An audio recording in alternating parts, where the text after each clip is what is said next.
അപകടം നടന്നതിന് ശേഷം 15-16 മണിക്കൂറുകൾ പിന്നിടുകയാണ്. ഇന്നലെ രാത്രി ഈ കാഴ്ചയൊക്കെ മങ്ങിയ സാഹചര്യത്തിൽ പരിശോധനകൾ നിർത്തിയിരുന്നു. രാവിലെ പരിശോധനകൾ വീണ്ടും തുടങ്ങും. കെടാവർ നായ്ക്കളെ അടക്കം എത്തിച്ചുകൊണ്ടുള്ള പരിശോധന. എന്താണ് സ്ഥലത്തെ സാഹചര്യം രാവിലെ? സേതു, ഇന്നലെ ഏറെ വൈകിയും ഈ സംഭവ സ്ഥലത്ത് പരിശോധന നടത്തിയിരുന്നു. പിന്നെ അതിനുശേഷം വെളിച്ചക്കുറവ് മറ്റ് തടസ്സങ്ങൾ കാരണം താൽക്കാലികമായി പരിശോധന അവസാനിപ്പിച്ചു. അതിനുശേഷം വീണ്ടും ഇന്ന് പുനരാരംഭിച്ചിരിക്കുകയാണ് പരിശോധന. 6 മണിയോടുകൂടി തന്നെ പോലീസ് ഡോഗ് സ്ക്വാഡ് സംഘം സ്ഥലത്തെത്തിയിരുന്നു. അതുപോലെ നമുക്കറിയാം 3 ഡോഗ് സ്ക്വാഡുകളാണ് ഇന്ന് ഇവിടേക്ക് പരിശോധനയ്ക്കായി കൊണ്ടുവരിക. അതിൽ 2 യൂണിറ്റുകൾ നിലവിലിവിടെ എത്തിയിട്ടുണ്ട്. അതിൻ്റെ പരിശോധനകൾ ഒരു ഭാഗത്ത് നടക്കുന്നുണ്ട്. അതുപോലെ തന്നെ ഡ്രോൺ പരിശോധനയാണ് ഇന്നലെ നടത്തിയതുപോലെ തന്നെ ഡ്രോൺ പരിശോധന ഇന്നുമുണ്ട്. അതായത് നമുക്കറിയാം വലിയൊരു പാടശേഖരമാണ്. ആ പാടശേഖരത്തിന് നടുക്കായിട്ടാണ് ഇത്തരത്തിൽ ഈ വെടിക്കോപ്പ് നിർമ്മാണ പുര ഉണ്ടായിരുന്നത്. അവിടെയാണ് ഇത്തരത്തിൽ ഈ സ്ഫോടനം ഉണ്ടാവുകയും, അതായത് നമുക്കറിയാം തൃശ്ശൂർ പൂരം ഈ വരും 3-4 ദിവസത്തിൽ തൃശ്ശൂർ പൂരം നടക്കാനിരിക്കുകയാണ്. വലിയൊരു ആഘോഷത്തിനായിട്ടുള്ള ഒരു തയ്യാറെടുപ്പുകളായിരുന്നു ഇവിടെ ഈ മുണ്ടത്തിക്കോട് പാടശേഖരത്തിൽ തിരുവമ്പാടി വിഭാഗത്തിനായിട്ട് നടത്തിയിരുന്നത്. പക്ഷേ അത് വലിയൊരു ദുരന്തമായി മാറുകയും വലിയൊരു ദുഃഖവും ഞെട്ടലുമാണ് ഈ പ്രദേശവാസികൾക്കും കേരളമാകെ ഉണ്ടായിരിക്കുന്നത്. അതിൽ തന്നെയായാലും നമുക്ക് അവസാനമായി നമുക്ക് ലഭിക്കുന്ന വിവര പ്രകാരം 13 പേരുടെ മരണം സ്ഥിരീകരിച്ചിട്ടുണ്ട്. ഇതിൽ തന്നെയായാലും 7 പേരുടെ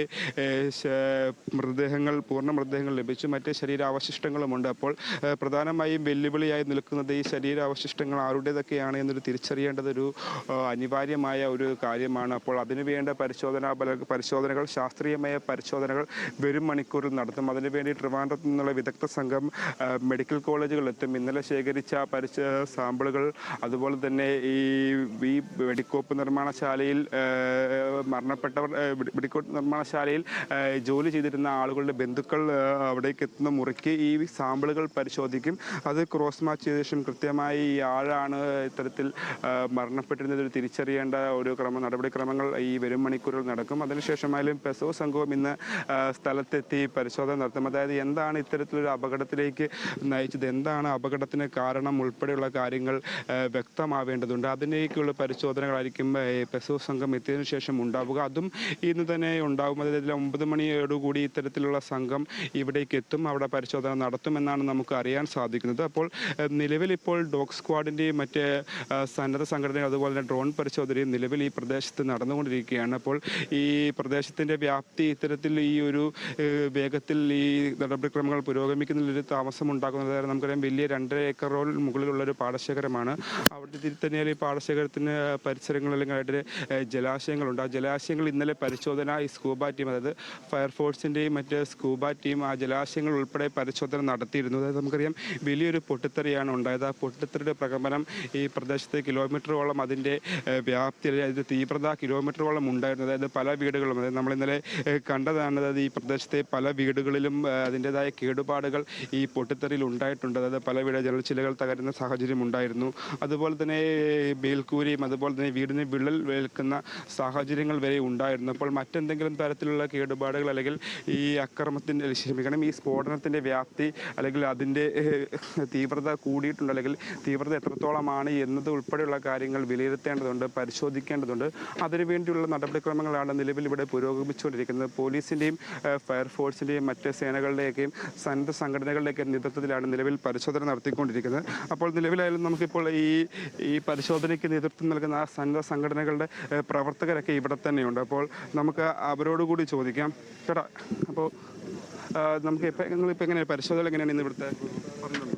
ഇന്നെങ്ങനെയാണ് പരിശോധനകൾ ഇവിടെ നമ്മൾ ഇതിൻ്റെ ഏത് ദുരന്തങ്ങൾ വരുമ്പോഴും അവിടെയൊക്കെ ഓടിയെത്തുന്നൊരു ടീമാണ്. റെസ്ക്യൂ പരിശീലനം സിദ്ധിച്ച ആളുകളാണ്. ഇപ്പോൾ നമ്മളെ കൂടെ 30ഓളം പേര് ഇപ്പോൾ ഇവിടെ എത്തിയിട്ടുണ്ട്. അതിൽ 17 പേരാണ് ഇവിടെ, ഒരു സംഘം അപ്പുറത്ത് നിൽക്കുന്നുണ്ട്. അപ്പോൾ നമ്മൾ പോലീസിൻ്റെയും അതോറിറ്റിൻ്റെയൊക്കെ നിർദ്ദേശപ്രകാരം പ്രവർത്തിക്കാൻ വേണ്ടി വരുന്നത്. ഇന്നലത്തെ പോലെ തന്നെയാണ് ഇന്നും പരിശോധന, അല്ലെങ്കിൽ എങ്ങനെയാണ് പരിശോധന കാര്യങ്ങൾ ഇവർ നിർദ്ദേശിക്കുന്നതനുസരിച്ച് നമ്മൾ റെഡിയാണ്. നിങ്ങൾ എത്ര പേരാണ് മൊത്തം സംഘത്തിലുള്ളത്? 30 പേര്. ഇന്നലെയും ഇവിടെ ഉണ്ടായിരുന്നവർ തന്നെയാണ്? ഇന്നലെ രാത്രി ഉണ്ടായിരുന്നു. അപ്പോൾ നിലവിൽ നിർദ്ദേശങ്ങൾ എന്തെങ്കിലും തന്നിട്ടുണ്ട്? എങ്ങനെയാണ് പരിശോധന? ഈ ഫോറൻസിക്കിൻ്റെ ഇതൊക്കെ കഴിഞ്ഞതിന് ശേഷം കൂടുതൽ എന്തെങ്കിലും ആവശ്യമുണ്ടെങ്കിൽ നമ്മളെ ബന്ധപ്പെടാമെന്ന് പറഞ്ഞിട്ടുണ്ട്. സേതു, ഇപ്പോൾ ഇന്നലെ മുതൽ ഇവിടെ ഈ അപകട സ്ഥലത്ത് സേവനമനുഷ്ഠിച്ച അല്ലെങ്കിൽ രക്ഷാപ്രവർത്തനത്തിന് പങ്കാളികളായവരാണ് ഇവർ. ഒരു 18 പേരിലടങ്ങുന്ന സംഘമാണുള്ളത്. അപ്പോൾ ഇവർ ഇന്നും ഇവിടെ സജ്ജരായിട്ടുണ്ട്. അപ്പോൾ ഇവർക്ക് പരിശോധനയ്ക്കായിട്ട് പോലീസിനെ സഹായിക്കാനായിട്ടാണ് ഈ സംഘം ഇവിടെ എത്തിയിട്ടുണ്ട്. അപ്പോൾ എന്തായാലും നിലവിൽ ഇപ്പോൾ DNA സാമ്പിളുകൾ ശേഖരിക്കേണ്ട അല്ലെങ്കിൽ DNA സാമ്പിളുകൾ ശേഖരിക്കാനുള്ള സംഘം വരും മണിക്കൂറുകളിൽ ഇവിടേക്ക് എത്തും. അവർ എടുത്ത് DNA സാമ്പിളുകൾ ശേഖരിച്ച ശേഷമായിരിക്കും ഇവർ ഉൾപ്പെടെയുള്ള സംഘം ബാക്കി തെരച്ചിൽ കാര്യങ്ങൾക്ക് പരിശോധനകൾക്കായിട്ടും നിലവിൽ ഇവിടേക്ക് ഇറങ്ങുക. അപ്പോൾ നിലവിൽ എന്തായാലും ആവശ്യമായിട്ടുള്ള ഇന്നലത്തെ പോലെ തന്നെ കൃത്യമായ ക്രമീകരണങ്ങളും സജ്ജീകരണങ്ങളും ഒരുമിച്ച് ബാക്കി ഈ പാടശേഖരത്തേക്കുള്ള പ്രവർത്തനങ്ങളും പാടശേഖരത്തിലുള്ള തെരച്ചിലും പരിശോധനകളും ഇന്നും പുരോഗമിക്കും. അപ്പോൾ നമുക്കറിയാം കൃത്യമായിട്ട് 13 പേർ മരണപ്പെട്ട സ്ഥിരീകരിച്ച വിവരപ്രകാരം 13 പേർ മരണപ്പെട്ട ഒരു അപകടമായിരുന്നു. അപകടത്തിൻ്റെ വ്യാപ്തി നമ്മൾ കണ്ടതാണ്. നമുക്കറിയാം 3:30 ഇന്നലെ ആദ്യത്തെ സ്ഫോടനം ഉണ്ടാകുന്നു. അതിനുശേഷം മണിക്കൂറുകൾക്ക് ശേഷം വീണ്ടും ഒരു സ്ഫോടനം, അതിനുശേഷം വീണ്ടും ഒരു സ്ഫോടനം ഉണ്ടാകുന്നു. അപ്പോൾ ഇന്നലെ തന്നെ ആയാലും ഈ സ്ഫോടനം ഉണ്ടായതിനു ശേഷം അവസാനത്തെ സ്ഫോടനത്തിന് ശേഷവും പിന്നീട് ഈ സംഭവം നടന്ന സ്ഥലത്തേക്ക് ആളുകളിലേക്ക് അല്ലെങ്കിൽ പോലീസ് സേനകൾക്ക് എത്തുന്നതിലൊരു നിയന്ത്രണമുണ്ട്. അതായത് എത്രത്തോളം ഈ തീ അല്ലെങ്കിൽ ഈ സ്ഫോടനത്തിൻ്റെ വ്യാപ്തി ഉണ്ടായിരുന്നു. അതിനുശേഷമായാലും ഈ സംഭവ സ്ഥലത്തേക്ക് എത്താൻ ഈ തീയും പുകയും ഉൾപ്പെടെയുള്ള കാര്യങ്ങൾ വലിയൊരു വെല്ലുവിളിയായിരുന്നു. നമുക്കറിയാം ഇന്നലെ നമ്മൾ ദൃശ്യങ്ങളിൽ കണ്ടതാണ്. അപകടം നടന്ന സ്ഥലത്തേക്ക് പോലും ആദ്യ മണിക്കൂറുകളിൽ ഈ രക്ഷാപ്രവർത്തനത്തിനായി ആളുകൾക്ക് എത്താൻ സാധിച്ചിരുന്നില്ല. അതായത് ഈ പാടശേഖരത്തിൻ്റെ നടുവിലായിട്ടായിരുന്നു ഇത്തരത്തിൽ ഈ നിർമ്മാണപ്പുര പ്രവർത്തിച്ചിരുന്നത്. അപ്പോൾ 5 ഷെഡുകളിലായിരുന്നു ഈ വെടിക്കോപ്പ് നിർമ്മാണം നടന്നിരുന്നത്. അപ്പോൾ അവിടേക്ക് എത്താനായിട്ട് ആദ്യ മണിക്കൂർ സാധിച്ചിരുന്നില്ല. പിന്നീട് ഈ പാടത്തിൻ്റെ ബണ്ട് വെട്ടി അല്ലെങ്കിൽ JCB ഉപയോഗിച്ച് അതിനുശേഷമാണ് ഇത്തരത്തിൽ ഈ രക്ഷാപ്രവർത്തകർ ഉൾപ്പെടെയുള്ള സംഘത്തിന് അവിടേക്ക് എത്താൻ സാധിച്ചതും.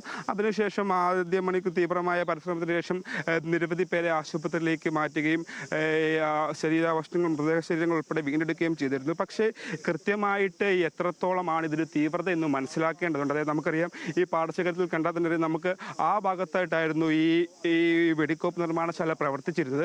അതിനെല്ലാം ഈ പാടശേഖരം ചുറ്റും തന്നെ നമുക്ക് കാണാം എല്ലായിടത്തും കത്തിക്കരിഞ്ഞ പാടുകളും അതുപോലെ തന്നെ ഓരോ സാധനങ്ങൾ, അതായത് പടക്ക നിർമ്മാണത്തിന് ആവശ്യമായിട്ടുള്ള സാമഗ്രികളൊക്കെ കത്തിക്കരിഞ്ഞ നിലയിൽ ഇവിടെ എല്ലാം തന്നെയുണ്ട്. നമുക്കത് കാണാം. ഇവിടെയൊക്കെ തന്നെ ആയാലും ആ സ്ഫോടനത്തിൻ്റെ ബാക്കി പത്രം എന്നോണം ഇവിടെ എല്ലാം തന്നെ അതിൻ്റെ ഒരു തീവ്രത മനസ്സിലാക്കുന്ന തരത്തിൽ ഉള്ള ഈ കത്തിക്കരിഞ്ഞ പടക്കോപ്പ് സാധനങ്ങളും സാമഗ്രികളും ഒക്കെ ഇവിടെയുണ്ട്. അപ്പോൾ ഈ വിലയിരുത്തലിൽ ആ ഒരു തീവ്രത എത്രത്തോളമാണ് ഈ അപകടത്തിന് തീവ്രത എന്ന് മനസ്സിലാക്കേണ്ടതുണ്ട്. അപ്പോൾ അതിനുവേണ്ടിയുള്ള പരിശോധനകളും കൂടുതൽ പേർ അപകടത്തിൽ പെട്ടിട്ടുണ്ടോ എന്നുള്ള കാര്യങ്ങളൊക്കെ ആയിരിക്കും വരും മണിക്കൂറുകൾ പരിശോധിക്കുക. സേതു.